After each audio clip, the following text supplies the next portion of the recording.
हाँ तो बच्चों, पिछले वीडियो में हम लोग पढ़ रहे थे कार्बनिक यौगिकों का IUPAC नामकरण।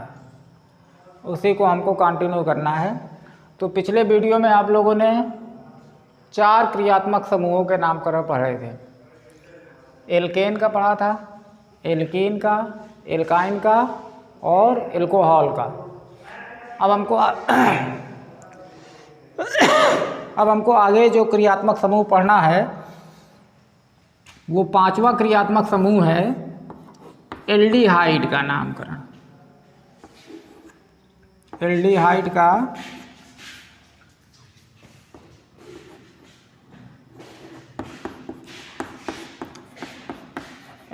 का नामकरण। तो सबसे पहला चीज कि कोई भी कार्बनिक यौगिक एल्डिहाइड है या नहीं है तो इसको पहचानेंगे कैसे। तो इसको पहचानने के लिए इसका जो क्रियात्मक समूह है, क्रियात्मक समूह इसका CHO होता है, CHO होता है।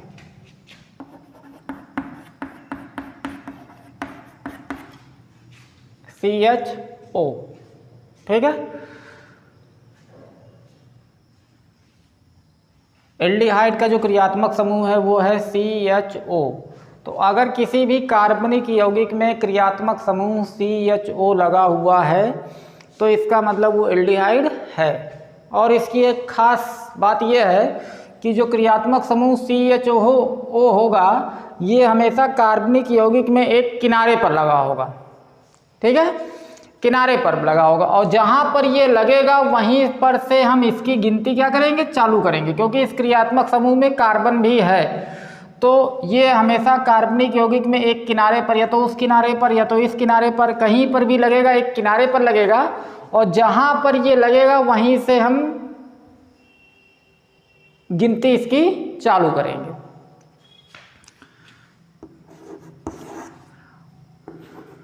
दूसरा, एल्डिहाइड का जो सामान्य सूत्र होगा, सामान्य सूत्र ये होगा इसका CnH2n+1 इंटू CHO। इसका सामान्य सूत्र है ये, ठीक है। इसका सामान्य सूत्र CnH2n+1 इंटू CHO होता है। तो जो n है ये n जहाँ n = कार्बन परमाणु की संख्या है। ये पिछले वीडियो में बताया गया था। कार्बन परमाणु की संख्या है ये n बराबर। n के वैल्यू 1 2 3 4 5 6 कुछ भी रखा जाए अगर, तो एल्डिहाइड वो बनेगा। जैसे अगर n की वैल्यू यहाँ पर 1 कर दें हम तो ये हो जाएगा C1, 2 1 2 और 3, तो ये बनेगा CH3 और ये CHO लग जाएगा इसी प्रकार से CHO। यहाँ पर हमने n की वैल्यू कितना रखा, 1, तो ये C1 हो गया, 2 1 2 और 2 में 1 जुड़ गया 3, तो ये बना CH3। ये CH3 लिखा हुआ है और ये CHO। तो इसका जो सामान्य नाम है, इसका सामान्य नाम है एसिटैल्डिहाइड। क्या नाम है, एसिटैल्डिहाइड। लेकिन ये पहली एल्डिहाइड नहीं है। एल्डिहाइड श्रेणी का ये दूसरा सदस्य है, क्योंकि इसमें कार्बन की संख्या कितनी है, 2, एक ये वाला कार्बन और एक ये वाला कार्बन। तो जो एक कार्बन वाली एल्डिहाइड होगी वो होगी हमारी HCHO। इसमें कार्बन कितना है, 1।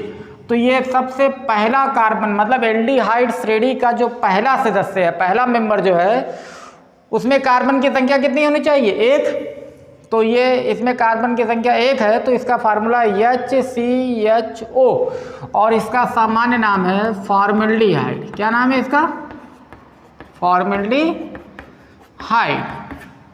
एल्डिहाइड श्रेणी का जो पहला मेंबर है, पहला सदस्य है, वो है फॉर्मल्डिहाइड और फॉर्मल्डिहाइड का फार्मूला है HCHO।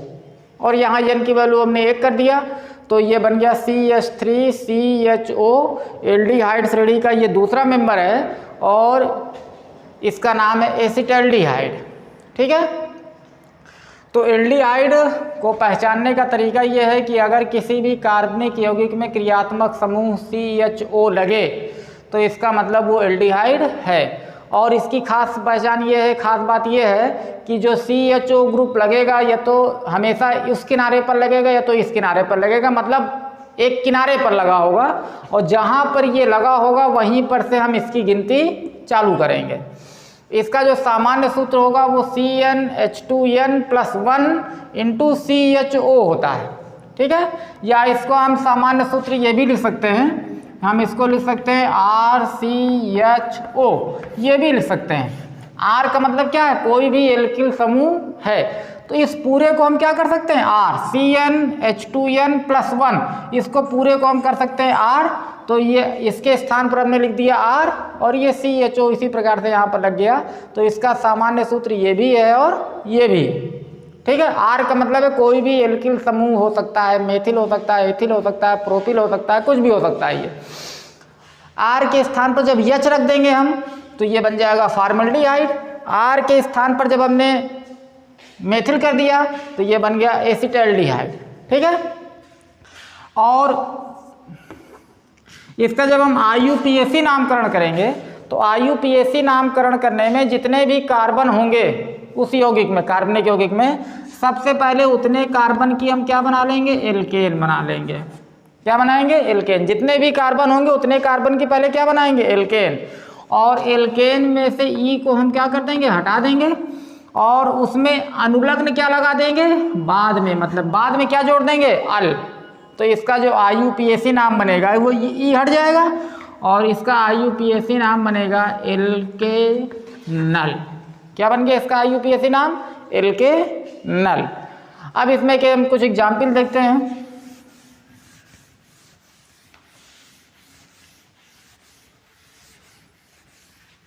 जैसे इसका जो पहला मेंबर है वो क्या है, फॉर्मल्डिहाइड, HCHO, ये तो फॉर्मल्डिहाइड है, इसको फॉर्मल्डिहाइड, ये इसका सामान्य नाम है। अब जब इसका IUPAC नामकरण करेंगे तो IUPAC नामकरण करने में कार्बन की सबसे लंबी चेन लेना है, जो पहला नियम था, और सबसे लंबी कार्बन चेन वहां से लेना है जहां से क्रियात्मक समूह क्या हो, नजदीक हो। तो इसमें कार्बन कितना है, एक है, केवल एक ही कार्बन है, तो यहीं पर इसकी गिनती हो जाएगी 1। तो एक कार्बन है तो एक कार्बन की पहले एल्केन बना देंगे, वो एल्केन क्या हो जाएगी, मेथेन। और नियम अभी हमने क्या पढ़ा कि एल्केन के अंत में से E हट जाएगा, ये E हट गया, और यहाँ पर क्या लगा देंगे, अल। तो इसका जो IUPAC नाम बना वो बना मेथेनल।